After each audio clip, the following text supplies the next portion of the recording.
नमस्कार मित्र हो. आज दिनांक 22 मे या जागतिक जैवविविधता दिनानिमित्त रत्नागिरी जिल्ह्यातल्या आमच्या अणसुरे या गावाने लोक जैवविविधता संकेतस्थळ नावाचा काहीतरी एक वेगळा उपक्रम केलाय. तर त्याच्याबद्दल मला इथे थोडक्यात माहिती द्यायला आवडेल. 2002 साली भारतात एक कायदा करण्यात आला ज्याचं नाव जैविक विविधता कायदा 2002 किंवा बायोलॉजिकल डायव्हर्सिटी ऍक्ट 2002. या कायद्यातली एक मुख्य तरतूद अशी होती की प्रत्येक ग्रामपंचायतीने आपापल्या गावाची लोकजैवविविधता नोंदवही तयार करावी, ज्याला पीपल्स बायोडायव्हर्सिटी रजिस्टर किंवा पीबीआर असं सुद्धा म्हणतात. हे काम कोणी करायचंय तर प्रत्येक ग्रामपंचायतीने एक जैवविविधता व्यवस्थापन समिती स्थापन करायची आहे. या समितीने आणि ग्रामस्थांनी मिळून हे पीबीआरचं काम करणं अपेक्षित आहे. हे कशासाठी करायचंय तर आपल्या गावात काय कुठच्या प्रकारच्या वनस्पती प्राण्यांच्या प्रजाती आढळतात, लोकजीवनात त्या प्रजातींचं स्थान काय आहे, लोकांकडे त्यांच्याबद्दल काय परंपरागत ज्ञान आहे, या सगळ्याचं एक सिस्टमॅटिक डॉक्युमेंटेशन व्हावं. त्या पारंपरिक ज्ञानाला एक कायदेशीर संरक्षण मिळावं आणि मग जैवविविधता संरक्षण संवर्धनाच्या योजना या गाव पातळीवर तयार करता याव्यात, अशा एक 2-3 उद्देशांनी ही संकल्पना आणली गेली. आता हा कायदा आल्यापासून काही गावांमध्ये याची चांगली अंमलबजावणी झाली आहे, तर काही गावांमध्ये नाही होत आहे. आपल्या गावात या बाबतीत काय झालंय किंवा काय करता येऊ शकतं हा विचार करताना एक कल्पना अशी आली की आपण आपल्या गावाच्या जैवविविधतेची वेबसाईट करूया. आजचं युग हे डिजिटल मीडियाचं युग आहे. प्रत्येकाच्या हातात स्मार्टफोन आहे. आपल्या गावात काय जैवविविधता आहे हे कोणीही आपल्या स्मार्टफोनवरनं सहज बघू शकतो आणि गावाच्या जैवविविधतेचा एक ऑनलाईन डेटाबेस कायमस्वरूपी मेंटेन राहील. या उद्देशाने ही लोकजैवविविधता संकेतस्थळ तयार करण्याची कल्पना सुचली आणि आज 1 वर्षाच्या कामानंतर हे संकेतस्थळ, या संकेतस्थळाचा पहिला टप्पा म्हणूया आपण, बऱ्यापैकी पूर्णत्वास गेलाय. तर या वेबसाईटवर नेमकी काय काय माहिती आहे, ती आम्ही कशी बनवली आहे, लोकांना ती कशी बघता येईल, याच्याबद्दल मी इथे थोडक्यात माहिती देतो. गुगलवरती www.ansurebmc.in असं सर्च केलं की ही वेबसाईट ओपन होते. आपण मोबाईलवरनंही ही ओपन करू शकता, कॉम्प्युटरवरनं सुद्धा ओपन करू शकता. तर अशा प्रकारे इथे आपल्याला हे वेबसाईटचं मुखपृष्ठ ओपन झालेलं दिसेल. नेट कनेक्शन स्लो असल्यामुळे थोडासा लोड व्हायला वेळ लागतोय. तर अशा प्रकारे अणसुरे जैवविविधता दर्यापीरापासून दुर्गादेवीपर्यंत हे आमच्या वेबसाईटचं मुखपृष्ठ ओपन झालंय. त्याच्या मागे अणसुरे गावाचे काही लँडस्केप पिक्स दिसत आहेत. आता हे दर्यापीरापासून दुर्गादेवीपर्यंत म्हणजे नेमकं काय आहे तर ही गावाची एक पारंपरिक सांस्कृतिक हद्द आहे. अणसुरे गाव हे अणसुरे गावाच्या पश्चिम टोकाला एक पीर आहे, त्याला दर्या पीर म्हणतात आणि तिथपासून सुमारे 6 किलोमीटर लांब पूर्वेकडे एक दुर्गादेवी म्हणून छोटंसं देवस्थान आहे. ही गावाची 2 टोकं समजली जातात आणि म्हणून शिमग्याच्या वेळी आमच्या इकडचा माणूस जेव्हा गारणं घालतो तेव्हा दर्या पीरापासून दुर्गादेवीपासून हो राजी असं म्हणतो. तर ही गावाची एक पारंपरिक सांस्कृतिक हद्द असल्यामुळे मुखपृष्ठाचं डिझाईन हे अशा पद्धतीने केलंय. मुखपृष्ठाच्या बाजूचा जो मेनू आहे अणसुरे विषयी, यामध्ये अणसुरे गावाबद्दल एक बेसिक माहिती सगळी दिलेली आहे. मग त्यामध्ये गावाची लोकसंख्या किती आहे, क्षेत्रफळ किती आहे, एकंदर भौगोलिक रचना कशी आहे, एकंदर समाज जीवन कसं आहे, ही सगळी माहिती आपल्याला या पेजवरती वाचायला मिळेल. यातला सगळ्यात महत्वाचा भाग कुठचा असेल तर तो म्हणजे हा नकाशा. अणसुरे गावाचा एक अतिशय सिस्टमॅटिक असा नकाशा आम्ही तयार करून घेतलाय. तो मी इथे पीपीटीत दाखवतो. हा नकाशा तयार करून देण्यात रत्नागिरीचे भूगोलाचे अभ्यासक श्रीवल्लभ साठे यांची खूप मदत झाली आहे. गंमत अशी आहे की गुगल मॅप्स वरती जो अणसुरे गावाचा नकाशा दाखवलेला आहे तो पूर्णपणे चुकीचा आहे. हा जो नकाशा आहे हा आम्ही तयार करून घेतलाय. गुगल अर्थ प्रो किंवा QGIS अशी काही सॉफ्टवेअर्स वापरून असे नकाशे आपल्याला तयार करता येतात. इथे आपण बघू शकता की लाल या ज्या रेषा दिसत आहेत हे सगळे गावातले मुख्य रस्ते आहेत. या निळ्या रेषा दिसत आहेत हे सगळे गावातले जलप्रवाह आहेत. हे जे मध्ये मध्ये पिवळे पिवळे पॅचेस दिसत आहेत ही सगळी गावातली शेतजमिनीची क्षेत्र आहेत, शेतमळे आहेत. आणि हे J dot dot dot dot dot dot dot dot मध्ये दिसत आहेत हे सगळं कातळ सड्याचं क्षेत्र आहे. आणि इथे जो मध्ये पांढरा भाग दिसतोय हा सगळा डोंगर उताराचा भाग आहे जिथे मुख्यतः आंबा काजूच्या बागा किंवा झुडपी जंगलं आहेत. अणसुरे गाव हे उत्तर दिशेने आणि दक्षिण दिशेने खाडीने वेढलेलं आहे आणि पश्चिम दिशेला अरबी समुद्र आहे. त्याच्यामुळे कांदळवनांचा एक मोठा पट्टा अणसुरे गावाला लाभलेला आहे जो या हिरव्या रंगाने दाखवलेला आहे. अशा प्रकारे नकाशा तयार केल्यानंतर आपल्याला वेगवेगळ्या भूरूपांची क्षेत्रफळ सुद्धा आपोआप कळतात. म्हणजे गावात संपूर्ण गावाचं क्षेत्रफळ किती आहे तर ते साधारणपणे 7.5 स्क्वेअर किलोमीटर एवढं आहे. शेती क्षेत्र किती आहे तर ते साधारणपणे 26 हेक्टर आहे, जे संपूर्ण गावाच्या क्षेत्रफळाच्या साधारणपणे 3.5% कातळ सड्यांचं क्षेत्र किती आहे तर ते साधारणपणे 231 हेक्टर एवढं आहे, जे संपूर्ण गावाच्या क्षेत्रफळाच्या 31%. तर असे भौगोलिक अभ्यास आपल्याला या नकाशाद्वारे करता येतात.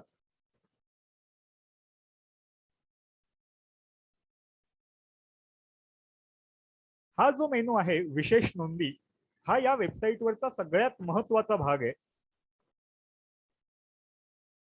याच्याकडे मी नंतर येतोय, पण तत्पूर्वी मुखपृष्ठावर थोडस स्क्रोल करून खाली आलं की आपल्याला जैवविविधतेचे 12 प्रकार दिसतील. गावाच्या जैवविविधतेचं ढोबळमानाने 12 प्रकारांमध्ये वर्गीकरण केलंय. इथे आपण बघू शकता जंगली झाडे, वेली, झुडपे व अन्य छोट्या वनस्पती, प्राणी, पक्षी, मासे, कांदळवन प्रजाती, बांबू प्रजाती, शेती पिके, बागायती पिके, अळंबी प्रजाती, परसबाग वनस्पती आणि अस्थानिक वनस्पती, असं गावाच्या जैवविविधतेचं ढोबळमानाने 12 प्रकारांमध्ये आम्ही वर्गीकरण केलंय. याच्यापैकी कुठच्याही प्रकारावर क्लिक केलं, उदाहरणार्थ जंगली झाडे, जंगली झाडांवरती मी क्लिक केलं की गावात कुठली कुठली जंगली झाडं आढळतात त्यांची फोटोसहित यादी ओपन होते. अशा सुमारे 50 पेक्षा जास्त जंगली झाडांची नोंद आतापर्यंत केली गेली आहे. याच्यापैकी कुठच्याही झाडावर क्लिक केलं, उदाहरणार्थ उंडल, उंडलाच्या झाडावर मी क्लिक केलं की उंडिलाच्या झाडाची थोडक्यात माहिती असणारं पेज ओपन होतं. आता ही माहिती आहे, ही कुठची माहिती आहे तर ही सगळी स्थानिक माहिती आहे. उंडिलाच्या झाडाबद्दल इंटरनेटवर आणि पुस्तकांमध्ये भरपूर माहिती उपलब्ध आहे, ती आम्ही इथे कॉपी पेस्ट केली नाहीये.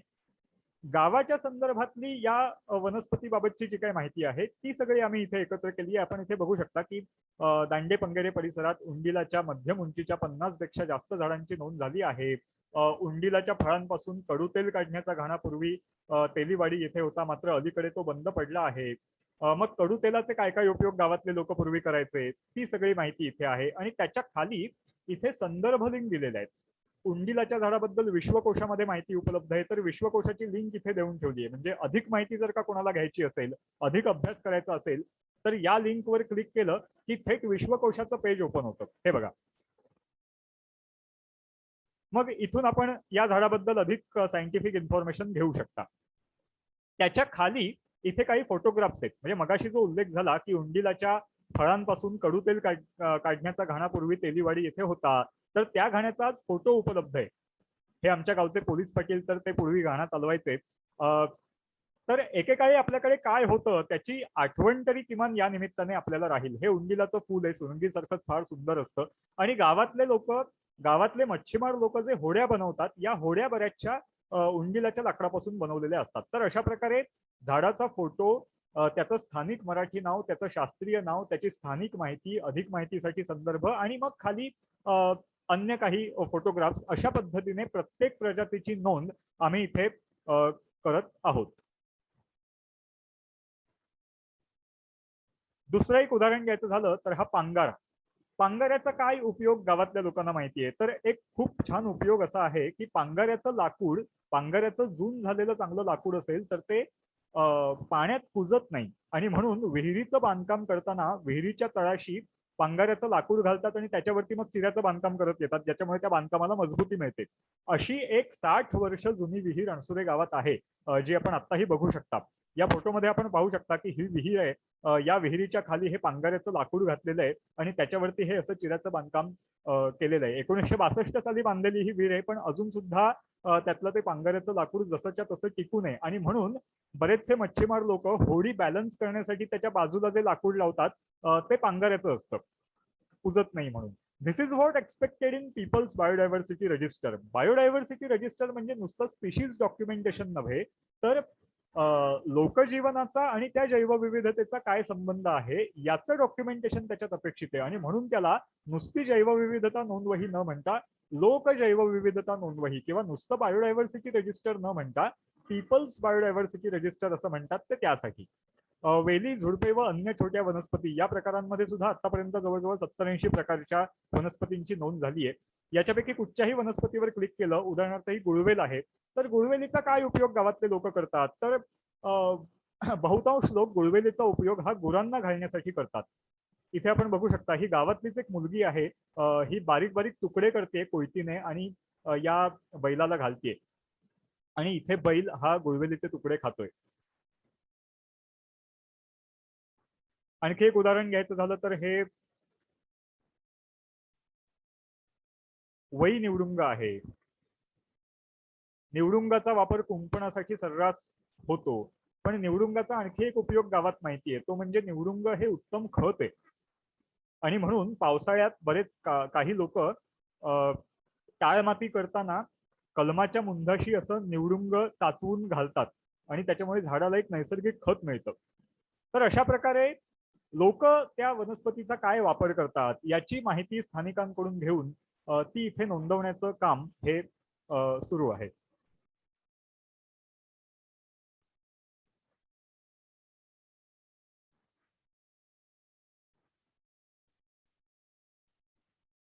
अणसुरे गावाला कांदळवनांचा मोठा पट्टा लाभलेला असल्यामुळे अनेक कांदळवन प्रजाती आणि सहप्रजाती गावात आढळतात. त्या कुठल्या कुठल्या आहेत त्यांची नोंद इथे केली आहे. पुन्हा त्यांची गावाच्या संदर्भातली निरीक्षण, उदाहरणार्थ ही मारांडी आहे.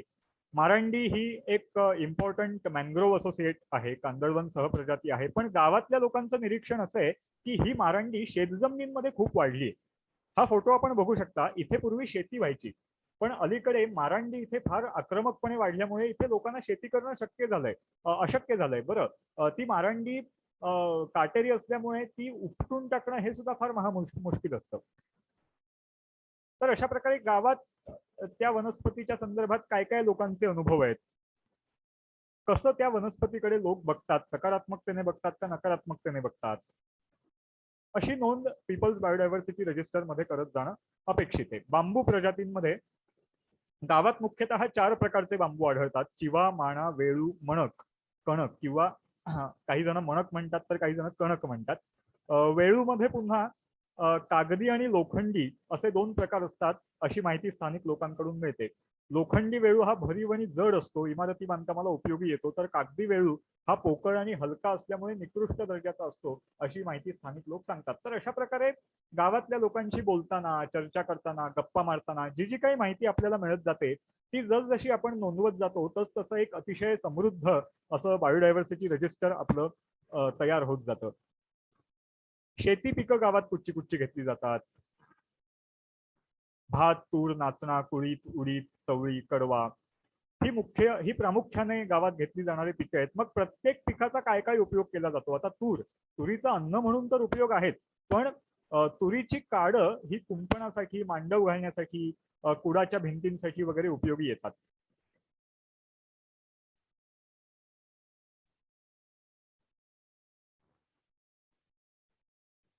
बागायती पिकांमध्ये गावात घेतली जाणारी मुख्य बागायती पिकं म्हणजे आंबा, काजू, नारळ, सुपारी, कोकम, फणस.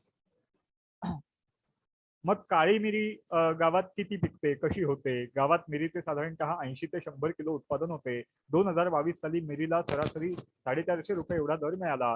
गेल्या 3 वर्षात काळ्या मिरीचा घाऊक बाजारभाव कमी झाला आहे.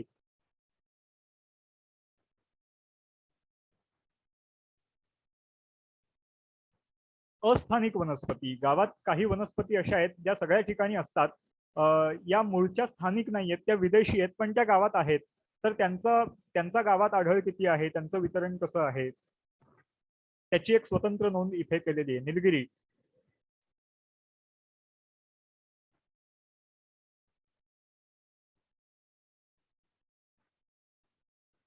आणखी 2 महत्वाच्या कॅटेगरीज आहेत, त्या म्हणजे पक्षी आणि मासे. अणसुरे गाव परिसरात साधारणतः एक 125 ते 150 प्रकारचे पक्षी आढळतात. सगळ्याच पक्ष्यांचे फोटो मिळणं काही शक्य नाही झालंय, पण ज्या ज्या पक्ष्यांचे फोटो आतापर्यंत मिळू शकलेत त्यांचे फोटो इथे एकत्र केलेत. आडिवऱ्यातले आमचे एक मित्र आहेत सुहास काका गुर्जर म्हणून, तर ते अधनमधन इथे येत असतात आणि पक्ष्यांचे फोटो काढून देतात. प्रत्येक पक्षाची गावातली निरीक्षण, उदाहरणार्थ हा गाय बगळा आहे, तर ऑक्टोबर नोव्हेंबरच्या सुमारास अणसुरे खाडीत शेवडीवाडी जवळच्या कांदळाच्या बेटांवर 100 व त्यापेक्षा जास्त संख्येने गाय बगळे एकत्र बसलेले दिसतात. गावात स्थानिक भाषेत या बगळ्यांना ढोक असे म्हणतात. किंवा दुसरं उदाहरण द्यायचं झालं तर हा वसंत आहे, लार्ज ग्रीन बार्बेट. तर वसंत पक्षी जो ओरडतो त्याला गावात टुकुरुल घालणे असं म्हणतात, कारण तो टुकुरुल टुकुरुल टुकुरुल असं ओरडत असतो. पाखरू टुकुरुल घालता असं लोक म्हणतात हा ओरडायला लागला की. मासे, अणसुरे गाव हे समुद्राने आणि खाडीने वेढलेलं असल्यामुळे मासे बऱ्याच प्रकारचे आढळतात. आमच्याच गावातला एक उत्साही तरुण आहे आशिष पाटील म्हणून, तर त्याने माशांची खूप छान फोटोग्राफी करून दिली आहे.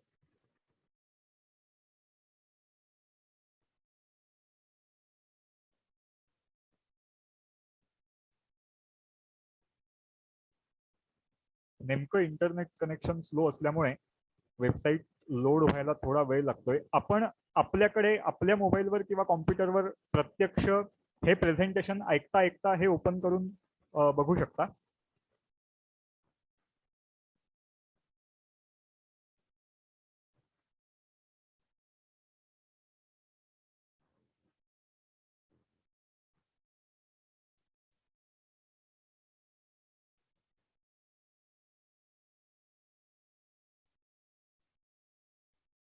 हा.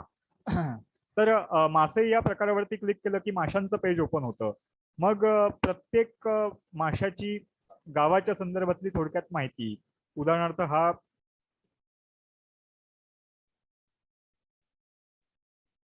हा वागळी आहे, तर मग वागळी हा मासा गावात किती प्रमाणात आढळतो, कमी आढळतो का जास्त आढळतो, त्याची लांबी किती असते, रुंदी किती असते, त्याचं वजन किती असतं, बाजारात या माशाला किती भाव आहे, अशी सगळी स्थानिक माहिती आम्ही इथे या पेजवरती एकत्र केलेली आहे. मग वागळीमध्ये भाटवागळी, बोलाड आणि पालवी असे तीन मुख्यतः प्रकार आहेत. आता हा छायाचित्रात जो प्रकार दाखवलाय हा भाटवागळी आहे.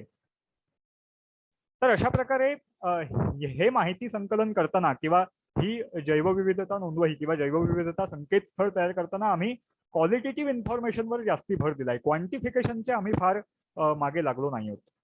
तर अशा प्रकारे गावाच्या जैवविविधतेचं 12 प्रकारांमध्ये वर्गीकरण, प्रत्येक प्रकारातल्या प्रजातींची फोटो आणि नावासहित नोंद आणि त्यातल्या प्रत्येक प्रजातीची गावसापेक्ष माहिती, अशा पद्धतीने ही संकेतस्थळाची रचना केली आहे. याच्यामध्ये फक्त 3 प्रकार असे आहेत की ज्याच्यामध्ये आम्ही माहिती अशी काही नोंदवली नाहीये, फक्त फोटोंचा संग्रह करून ठेवलाय. प्राणी, गावात कुठचे कुठचे प्राणी आहेत, खेकडे कुठचे आहेत, कोळी कुठचे आहेत, फुलपाखरं, अळ्या, झुरळ, टोळ, माशा, किडे, कसरुंडे, गोगलगाई, चतुर, सरडे, बेडूक असे त्या प्रकारातले कुठचे कुठचे प्राणी गावात आढळलेत त्यांच्या फोटोंचा फक्त संग्रह इथे केलाय. त्यांच्या हॅबिटेट आणि इकॉलॉजीचा फार अभ्यास केला नाही, पण जसजसा तो होत जाईल तशी माहिती सुद्धा याच्यावर नोंदवली जाईल. काही स्थानिक नावं जी आम्हाला कळली आहेत ती इथे नोंदवून ठेवली आहेत. उदाहरणार्थ हा खेकडा आहे, याला भांबुर्डा म्हणतात, याला फेट म्हणतात, याला हडगा म्हणतात, याला खडपी खेकडा म्हणतात. तर अशी स्थानिक नावं लोकांकडून कळलेली इथे नोंदवली आहेत. परसबाग वनस्पती हा एक प्रकार आपल्याला इथे दिसेल. लोकांनी आपल्या घराच्या आजूबाजूला औषधी आणि शोभेच्या वनस्पती लावलेल्या असतात. त्यांचा एक स्वतंत्र प्रकार करून त्याच्या फोटोंचं संग्रहण इथे या पेजवरती केलंय. परसबाग वनस्पती लोकांनी कुठच्या कुठच्या लावल्या आहेत त्या सगळ्याचे फोटो आपल्याला इथे बघायला मिळतील. अळंबी प्रजाती ही एक कॅटेगरी अशी आहे की जिथे आम्ही फक्त फोटोंचा संग्रह केलाय. त्यांच्या हॅबिटेट इकॉलॉजीचा फार अभ्यास अजून नाही झालाय. काही अळंबींची नावं कळली आहेत. उदाहरणार्थ ही आहे, ही गॅनोडर्मा आहे, हे जे आहेत हे प्लोरोटस आहे. ज्यांची ज्यांची नावं कळू शकली आहेत ती नावं इथे नोंदवलेली आहेत. हे फॉलस इंडेशियाटस आहे. याला मराठीमध्ये गमतीने आम्ही घावणी अळंबी म्हणतो, कारण हे घावनाच्या याचा आकार घावनाच्या जाळीसारखा दिसतो म्हणून.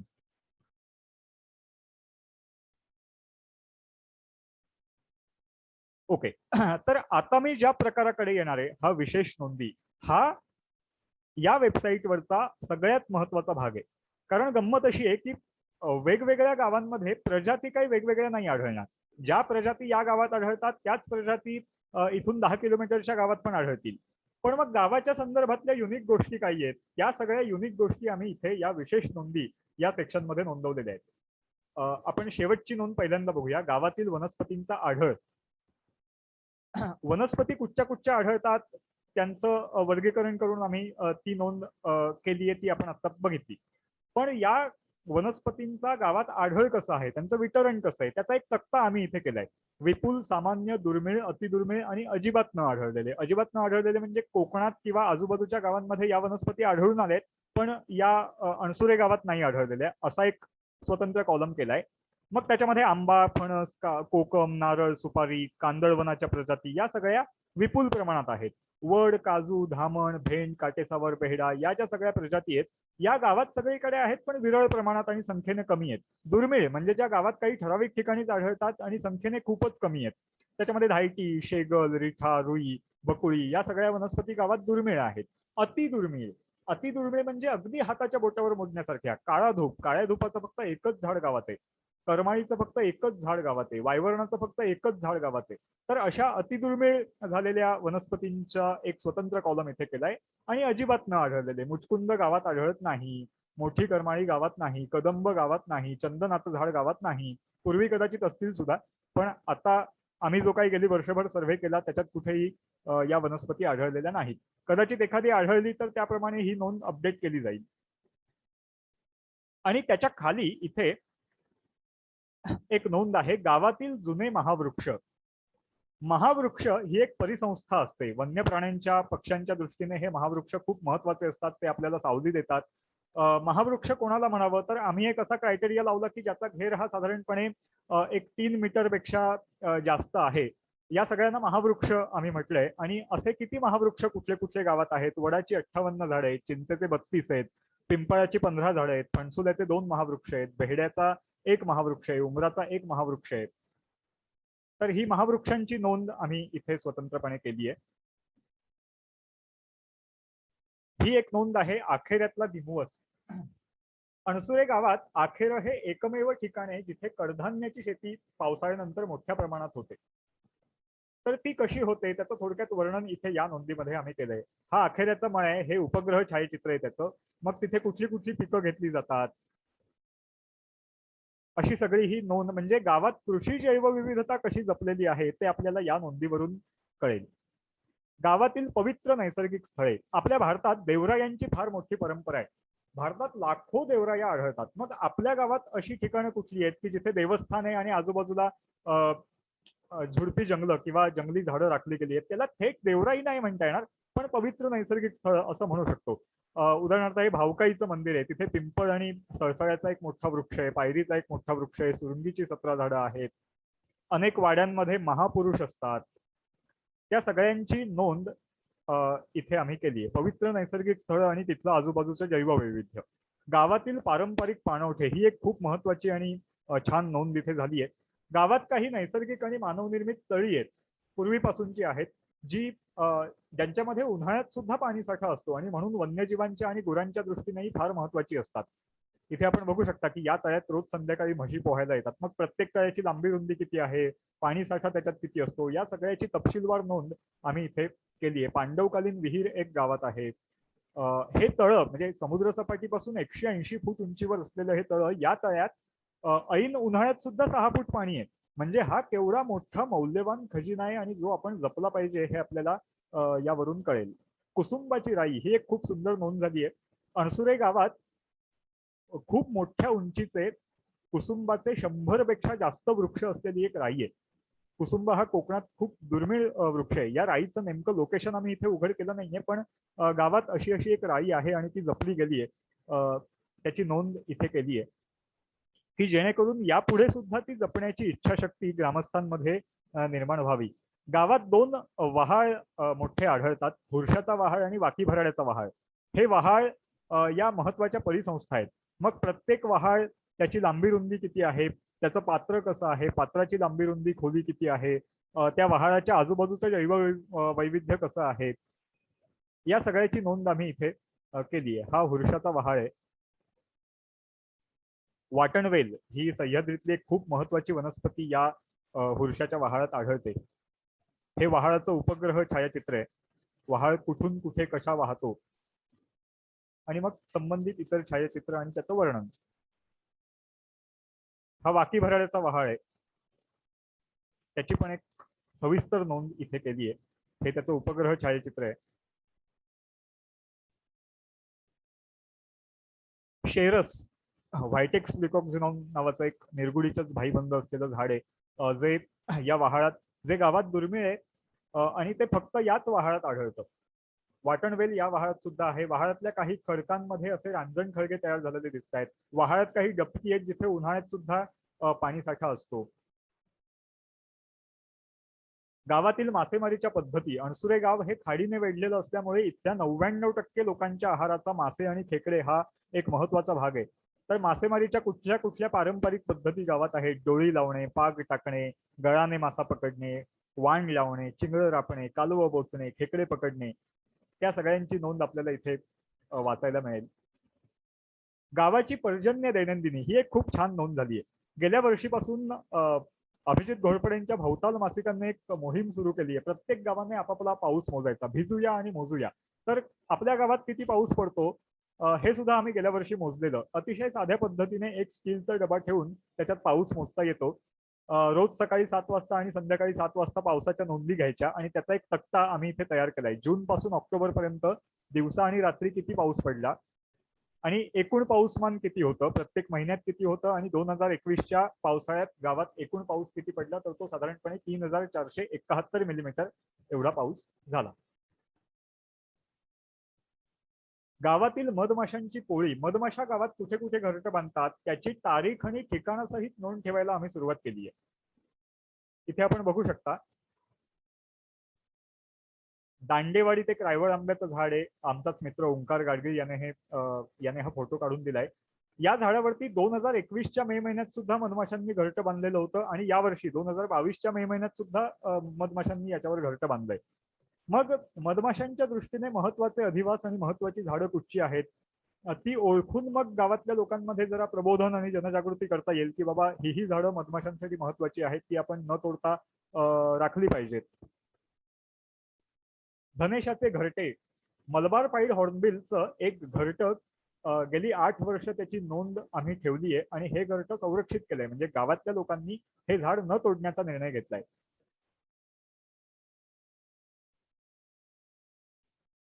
दांडेपंगरे समुद्र किनारा. सुमारे 1 किलोमीटरचा समुद्र किनारा गावाला लाभलेला आहे. त्या समुद्र किनाऱ्यावरचं जैववैविध्य आणि एकंदर भौगोलिक स्वरूप कसं आहे त्याची थोडक्यात माहिती. तर अशा प्रकारे ही वेबसाईट बघितल्यानंतर आपल्या लक्षात येईल की बायोडायव्हर्सिटी या विषयाचा किती वेगवेगळ्या अंगांनी अभ्यास करता येऊ शकतो. अशा प्रकारे हे बायोडायव्हर्सिटी वेबसाईटचं काम गेली वर्षभर चालू आहे आणि याच्या पुढे अखंड चालू राहणार आहे. जसजशी नवीन नवीन माहिती मिळत राहील तस तशी ती या वेबसाईटवरती टाकणं, अपडेट करत राहणं हे आता तहहयात चालू राहणार आहे. वेबसाईटचा फायदा हा असतो की ती कधीही आपल्याला एडिट करता येते आणि अपडेट करता येते. आता इथे आपण बघू शकता फोटो गॅलरीमध्ये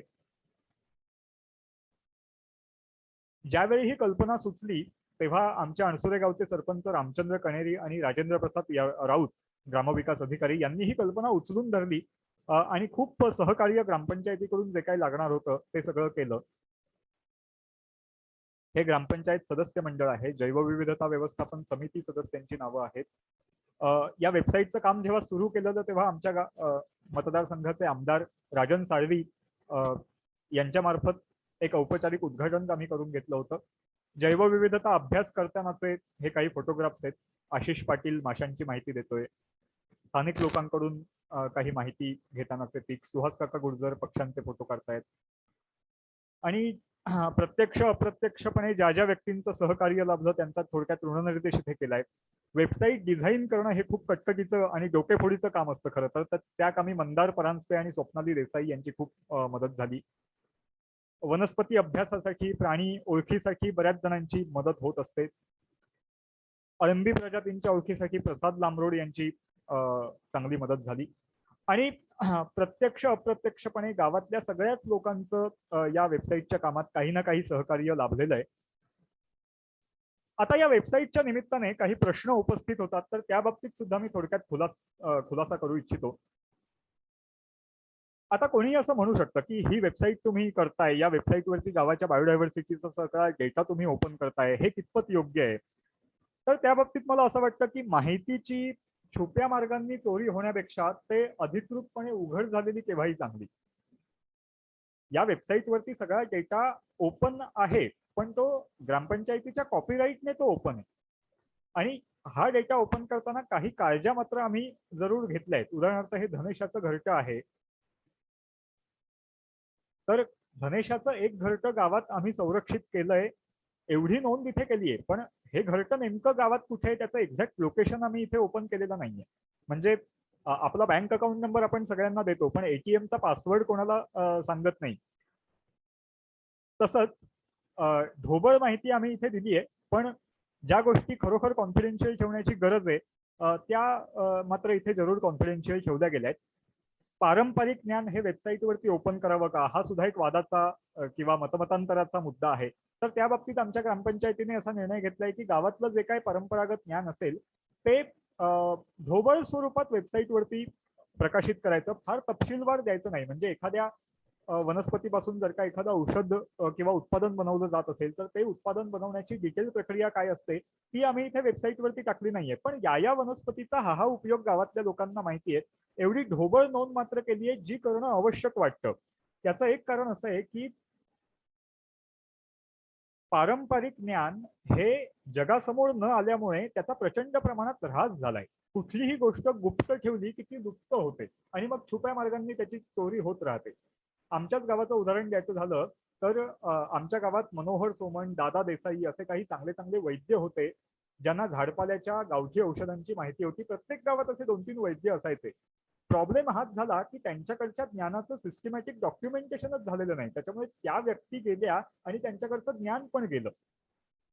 नॉलेज हे केव्हा टिकेल, ते तेव्हाच टिकेल जेव्हा ते जनमानसात राहील. उदाहरणार्थ हे वही निवडुंग आहे, तर निवडुंगाचा एक उपयोग गावातल्या लोकांना माहिती आहे. गुरांच्या शिंगाला दुखापत झाल्यास निवडुंगाचा चीक लावल्याने जखम भरते, अशी माहिती स्थानिक लोकांकडून मिळते.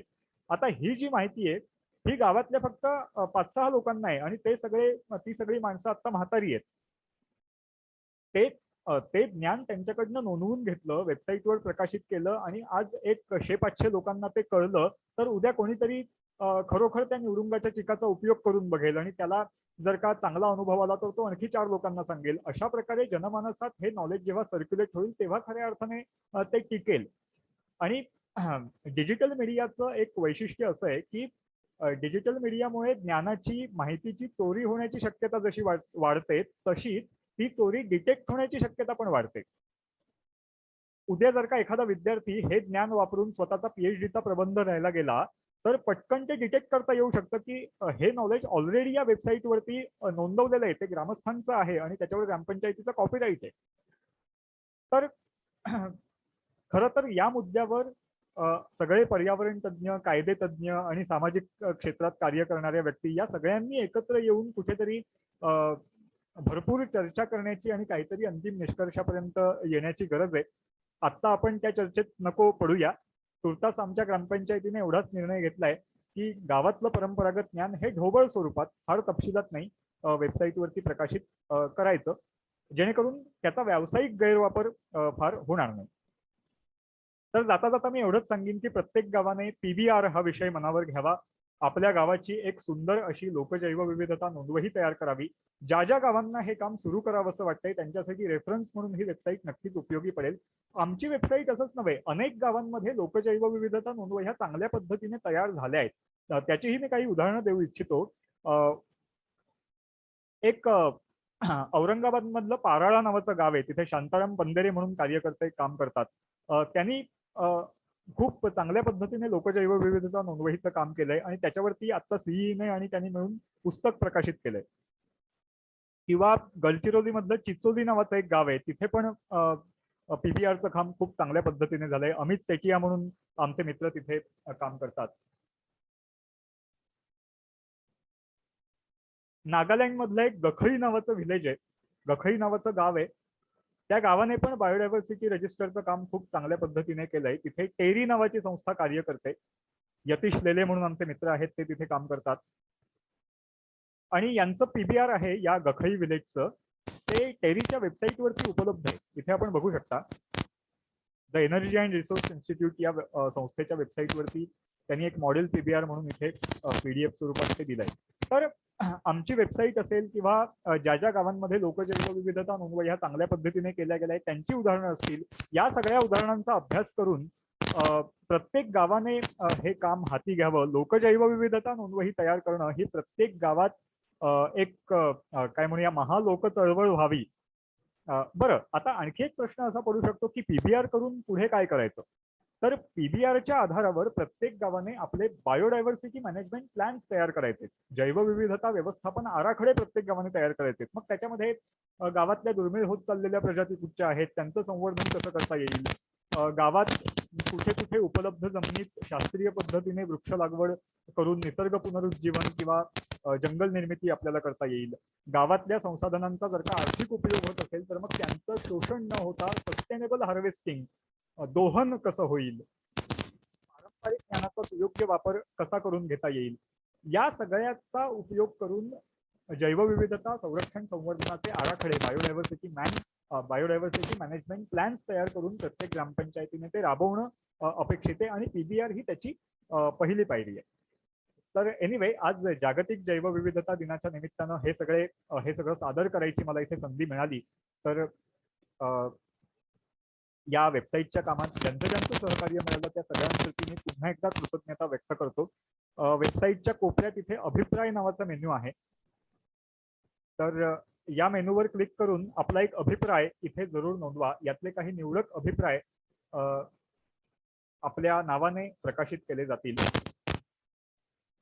धन्यवाद.